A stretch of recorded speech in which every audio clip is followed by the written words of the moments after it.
Hey lovelies. But you're like just shy. You just saw the title and everybody's like okay, so let's jump right into it, okay?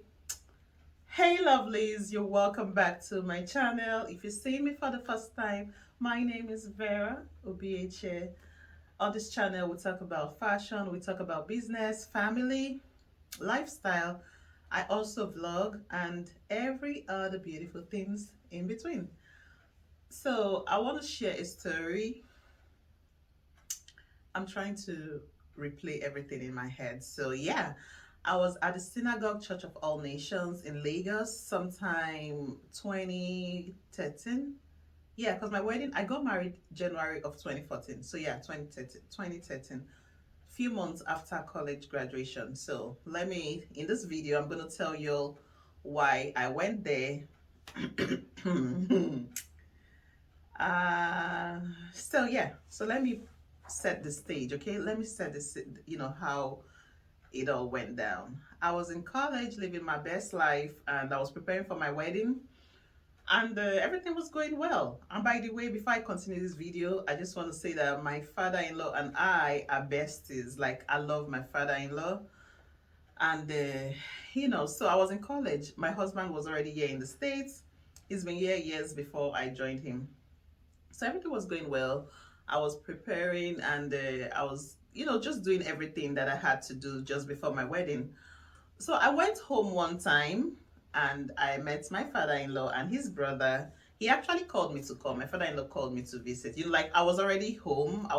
We're from Delta State, Igbuzo. So I was already in Igbuzo. I was already in my hometown. I gave my father-in-law a call to say, oh, hey, Pops, I'm in town. I'll come visit you sometime this week. Then he specifically told me what day to come. Like, okay, you have to come on so date. I went to visit him and he was with his brother. And, we're just talking about the wedding and preparations. And he was asking me about school as well because I was preparing for my final exams. And well, guys, this video is not to disrespect anybody, okay? I just felt like I have to explain this part of it so that it makes sense as to the reason why I went to synagogue, right?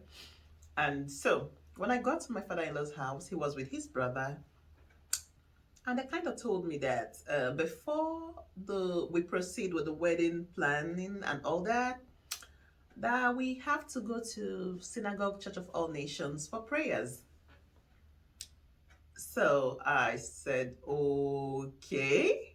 And it kind of, well, how it was is like, you have to come with us.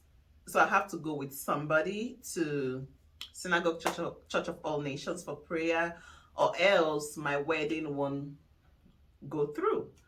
Like, we can't proceed with a plan if I don't go to Synagogue Church of All Nations. So, yeah, so that was it. I called my husband, then fiancé, and I said, look at what is going on. So he said, yeah, they told him about it as well. He's aware, and that what do I think and how am I feeling about it. So I said, okay. If it was just suggested that I should, we should go for prayer and stuff before the wedding, that I can understand. But specifically, I was asked to go to Synagogue Church of All Nations, right? And I have to go with a family member. So hold on a second, guys. The weather is really hot and I feel like I'm not as free as I want to be in this video. Yeah, today we're drinking water.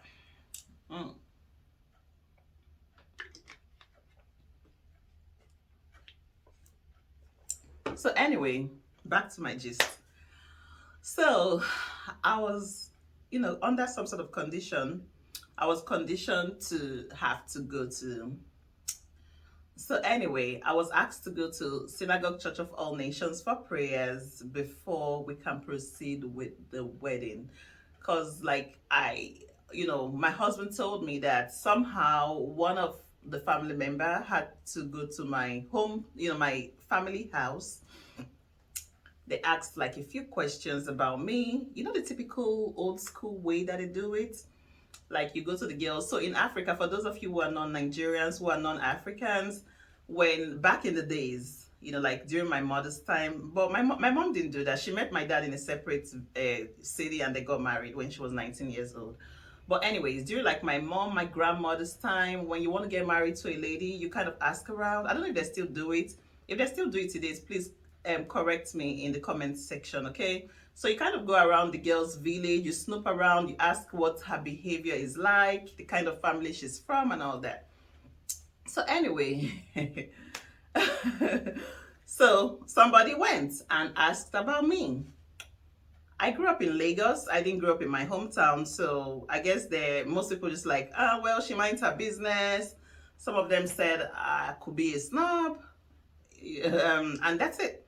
So I don't know. So there was nothing about me. You know, there was nothing negative they heard about me, according to what I heard, according to what my husband told me. But they kind of heard stuff about like grandfather back in the days, old school stuff. I don't know what kind of stories they, you know, just a bunch of different things. Like, oh, her grandfather or your great grandfather, whatever, whatever.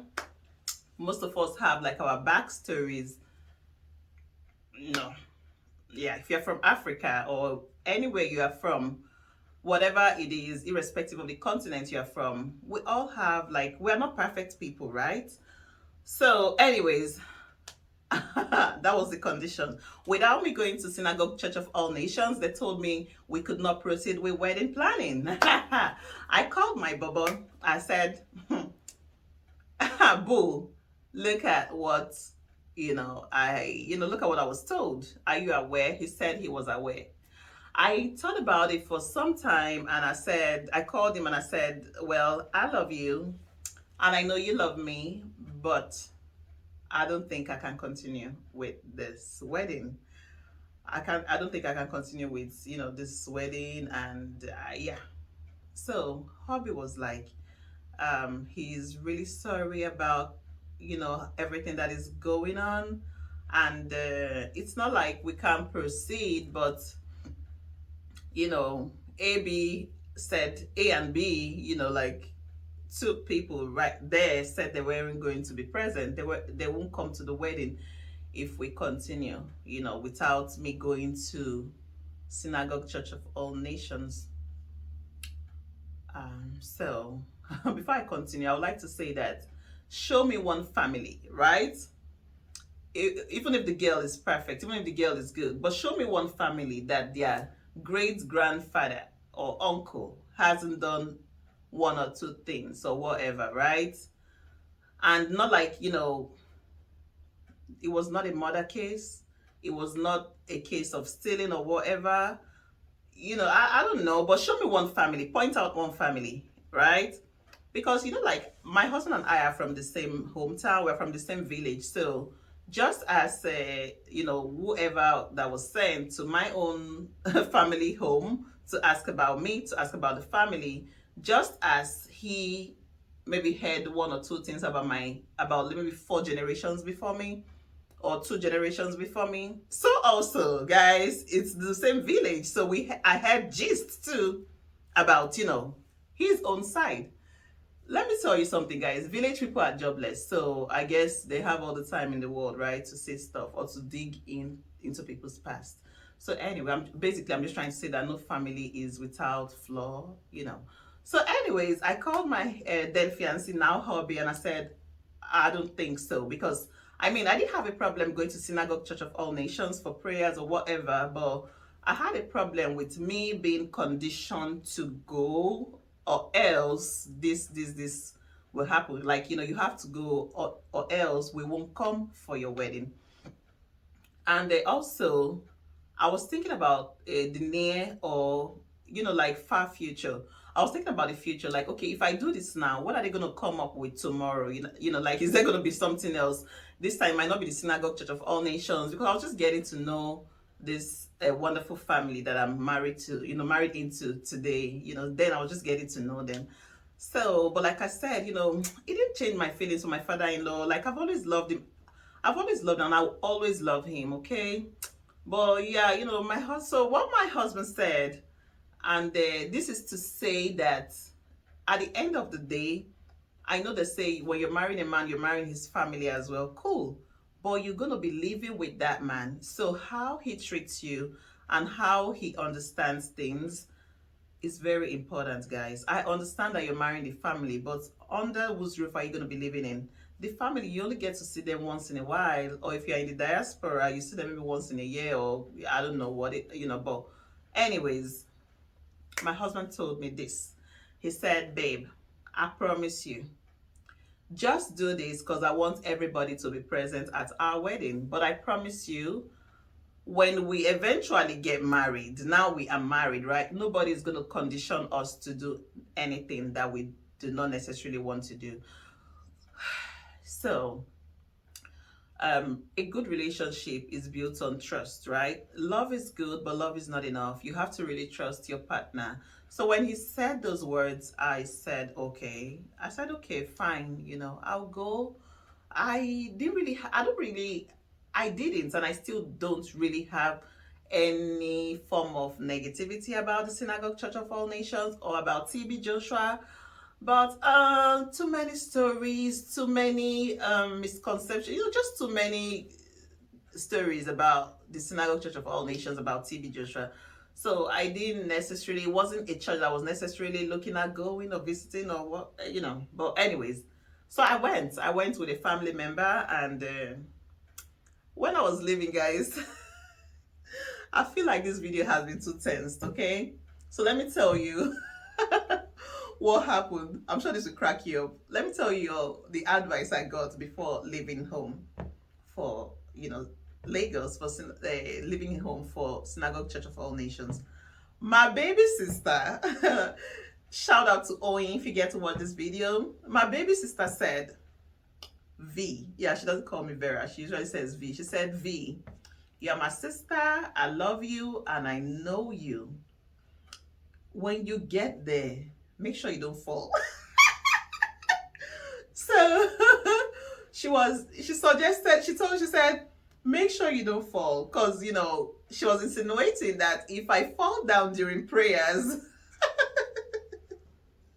that the whole world is going to watch me. Because a lot of people, watch Emmanuel TV.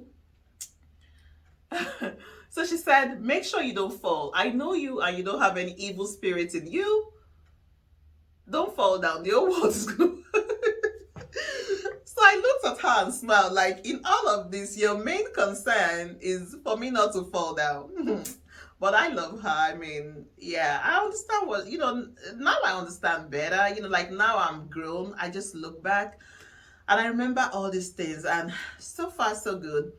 My marriage has been very wonderful. I'm married to a wonderful man, and at the end of the day, we're living good. We make our own decisions and we do what we want to do, like it should be. But anyway, I love my father-in-law. I love my uncle-in-law, regardless of whatever it is. I mean, family members just, sometimes you just want that perfection. Like, cause my relationship with my hubby looks like a fairy tale. It still looks like a fairy tale. Like, can this is too perfect. This is too good to be true. So I guess that was their reason, for asking me to go to Synagogue Church of All Nations. But yeah, so when we got there, we booked a room. We lodged in, of course, different rooms. I had my room. The family member I went with had his own room. And, when it was a day for service and stuff, we went into, we're privileged, we're opportune to, be present right inside of the synagogue, the main building, the Synagogue Church of All Nations. We did had a great time. It was a beautiful weekend, I wouldn't lie. So we went, and yes, I didn't fall. I didn't fall, and that's not because my younger sister suggested I don't fall, right? But I guess you fall when you are under the spirit, for some of you, right? I didn't fall. I'm not really the type that would just fall. Yeah, so that's it. So I decided to share this story because now TB Joshua is no more. May he so rest in peace, and everybody's talking about it and about him. Some of the stories, some of the things we're hearing are negative and some are positive. So, but at the end of the day, The man is late, and I believe everybody should just let him rest in peace. We're not perfect people, and I must say that I'm actually disappointed in some of the Nigerian big pastors, because they're all bashing him and talking all this trash about him, and some of them did not even come out to send their condolences. I mean, mm, if you all passed away, or even now that you all are still living, do you want to say you don't have no skeleton in your cupboard, not even a small skeleton? Let's just be careful out there, okay? And this also shows that while you are here, you'll be judged. After you leave this earth, you will still be judged. So just live your best life. And I'm not here to say the Synagogue Church of All Nations is not good, or if it's good. I'm still, I still have my reservations. It's not really going to affect me in any way. Is it going to affect my bank account? No. So why should I, make that a priority or make it my problem? Whether it's a good church, or whether TB Joshua was a good man or not, guess who is going to be the judge? Our God in heaven, okay? The ultimate one. Our creator, we take care of that. That's not my business. Judgment is of the Lord, okay? So says the Holy Book. Guys, if you've enjoyed this video and you like what I'm about, or you just like my vibe, or you like my looks, please watch my other videos. And in this video, please try to share your experience. Have you been to the Synagogue Church of All Nations before? Do you believe in TB Joshua? Did you ever had an encounter with him? And I must say that when we were in the church, like there was deliverance session, but I saw him, I saw TB Joshua, but I didn't really have like a one-on-one contact with him, if that makes sense. So I think I had a one-on-one contact with the wise men. I can't remember if he laid his hands on me, or if he just like prayed in the in the eye that I was sitting on. But anyways, that's it. So guys, if you like this video, please like, tell your friends about us, comment and share your opinions as well, okay? Let's make this video and this channel, let's make it an interactive one.